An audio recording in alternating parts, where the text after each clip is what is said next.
Hey, what's up guys, and welcome back to the FPL Penguin. I hope you're all doing well.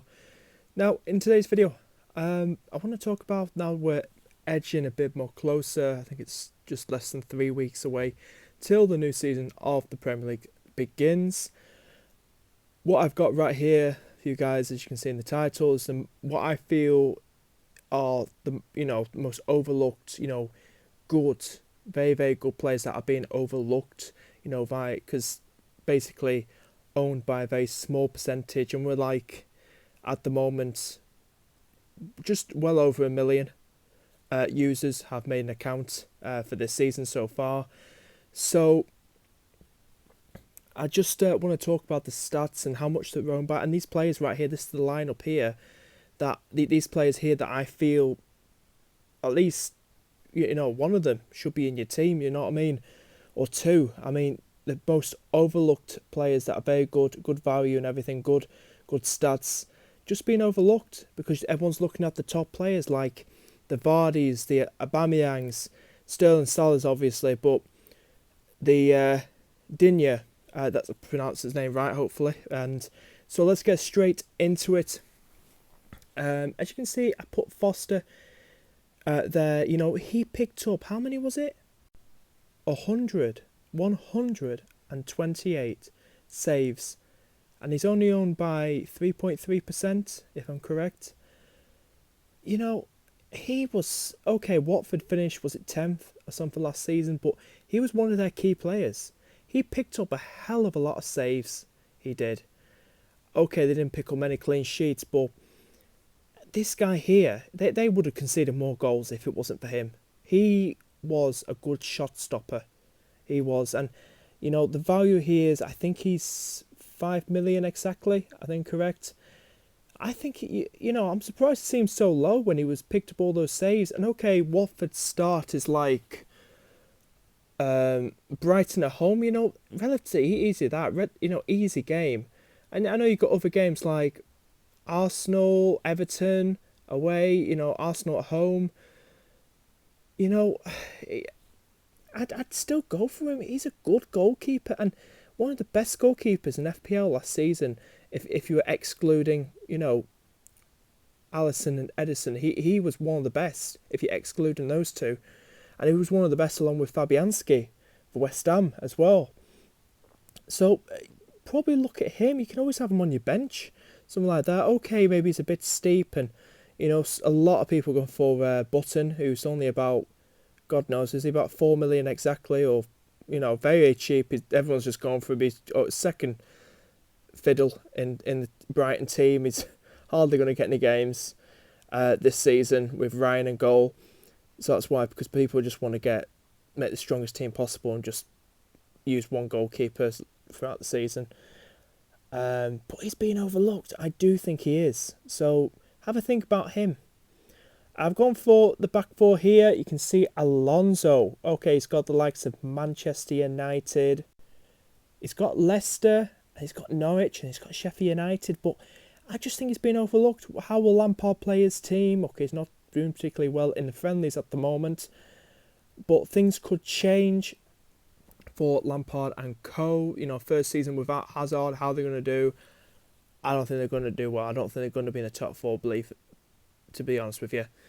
I think Alonso is going to play a bit more of that attacking role. Okay, it's an attacking fullback, but I think they're going to push him up a bit and probably give him that attacking winger, that front three. Maybe take Hazard's role, who knows? Because Hudson's still injured at the minute, as far as I know. So probably won't back till October time, Hudson. But maybe Alonso could play there on the wing where Hazard used to play. See how he does there. Alonso, 2 goals and 8 assists last season. Only owned by just over 4% at the moment. Just over 1 million users, as I said, are active at the minute on FPL. Still low. That okay? Is he 6.5? Yeah. He's 6.5, but I just think he's another player you got to have. Okay, tough start to Manchester United away, but if you look at teams like maybe Leicester at home, fair enough. Leicester, I think they beat them last season at Stamford Bridge, and then Norwich and Sheffield United. which should be relatively easy for Chelsea, but who knows? shock on the cards. But I still think he should be in your team. I know everyone's concentrating on the Digne, the Robos, the Trents, the Laporte.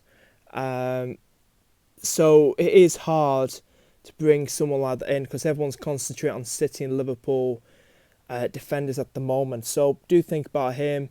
Zinchenko for City, which I'm very surprised it seems so low and still very low in percentage of ownership wise because Mendy has been announced recently that he will be injured. So it's only going to be him and Angelico.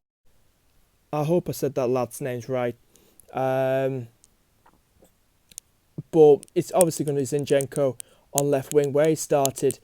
The stats wise for Zinchenko, 3 assists in 14 league games last season for City. Young lad, inexperienced back then. That was quite, I say, very, very good stats. You know, for just 14 games, a young lad coming into that experienced City team, taking up, you know, the boots of Mendy while he was injured. And he did very well. He rocked it.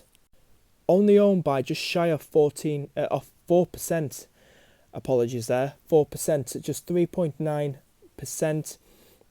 He is owned by, and I'm very surprised.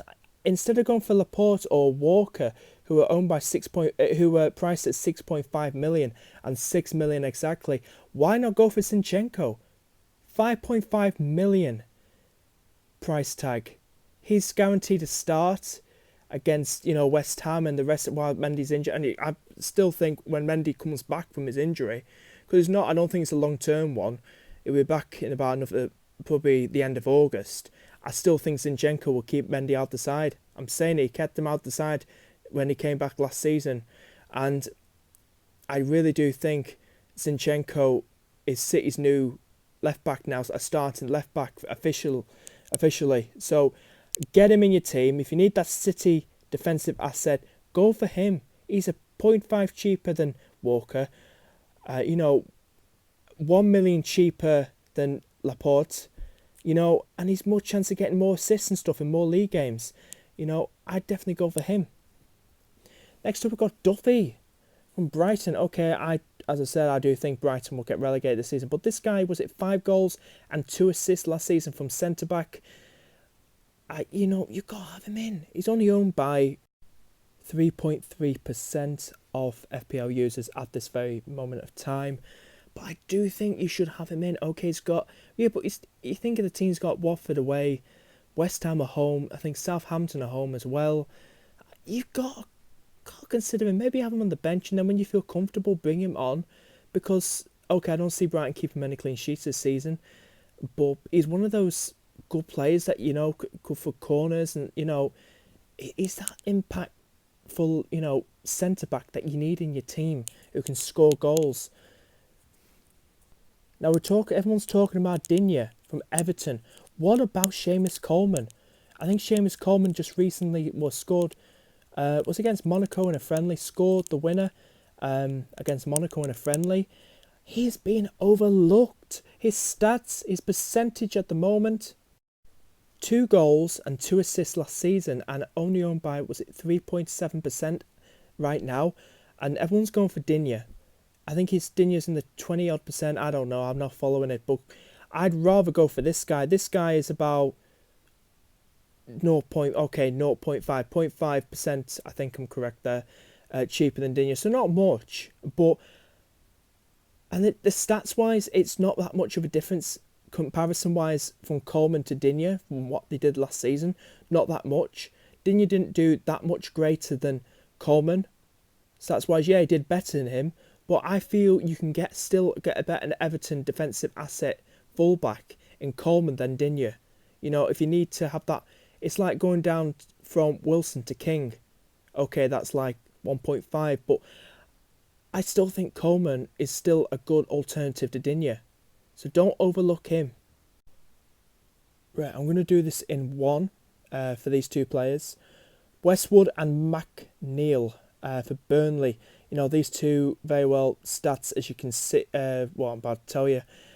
2 goals and 8 assists for Westwood last season. He's a centre mid for Burnley. And McNeil, Young lad who came for Brady started ahead of him, 3 goals and 4 assists. And that was in 21 games. Now, McNeil is only owned by 0.5% and Westwood is owned by 1.1%. Now, you've got to have one of these two players in. I mean, Burnley's start is Southampton at home. You got Arsenal away, Wolves away, and Liverpool at home. That's the first 4 league games. Okay, it's tough, especially, the Arsenal, Liverpool and Wolves. But I think you need to have one of these players. I do rate McNeil. I think he's done very well for Burnley on the left wing, and he's one of those differentials that I think you need to probably get. But if you feel a bit more comfortable, maybe get Westwood. 2 goals and 8 assists for a centre mid like him. For Burnley, I really do think he should not look over these 2 players because they can make an impact for that Burnley team. And I feel like Burnley will take this very seriously this year. And I feel they could be stronger than they were last season because they nearly got relegated last season. And with having Rodriguez up front with Chris Wood and having McNeil supplying those crosses for Rodriguez and Wood, I think that will really help them. And Westwood in behind, doing those short, long passes to Wood and Rodriguez for those runs on goal. And I really do think these 2 players should not be overlooked. Now, a lot of people talk about Fraser. He is high up there. But what about Brooks, the young Welshman? Good alternative, like I said, from Wilson to King. He's only a million less than Fraser. With Fraser being priced at 7.5, Brooks is a 6.5. Owned by 6% exactly, with 7 goals and 6 assists to his name last season. I do think he's one of them. He's a regular starter on the right hand side for Bournemouth with Fraser on the other side. And I just don't think you can overlook Brooks. I feel, he's a million less. You need that alternative to get other good players in your team. Just drop down to Brooks. Okay, he didn't get as many good stats as Fraser, but not that much of a difference. Not that much of a difference. It's not like a huge gap comparison-wise to his stats to Fraser's. I still think he's good enough, and he's got a good future ahead of him, Brooks. I can see him going to a bigger Premier League team in the future, and keeping Fraser and Wilson, Bournemouth have, I think they could have a good season this season, Bournemouth. I really do. Now, this shocked me a lot. Tielemans, Leicester player. Official Leicester player now, not on loan. He was on loan last season. Officially signed for Leicester. Returned to them after a successful season last season. Only played half a season for him because he signed in January on loan last season. Owned by 6.3%. 3 goals and 5 assists to his name in 13 league games. 13. I think that's very good stats for a centre mid. And I can see Leicester being very, very attackive once again. And with the likes of Perez in their team as well. But you can't rule out Tielemans. Tielemans is one of them who is going to reflect that form from last season, that very good form he did in his debut season in the Prem and at last time he was at Leicester. He's going to reflect it this season as well, and I expect a very, very good season from Leicester this year. Brendan Rodgers to get that Leicester team up and running, and I do feel you need someone like Tielemans, and he shouldn't be overlooked. Another player to look out for, Hourihane, if I pronounced his name right. I hope I did. For Aston Villa, what a player he was last season with the likes of McGinn and Grealish as well. But probably if you just look in those two, how better they were than Grealish, Hourihane and McGinn in that centre mid. And they've really upped their game in the transfer window. Aston Villa so far, they signed some very good players. Also with Wesley up front, we'll get to him in a minute to finish this video off. But Hourihane, with stats wise, last season for Villa, 8 goals and 11 assists last season in the Championship, owned by only 0.5%.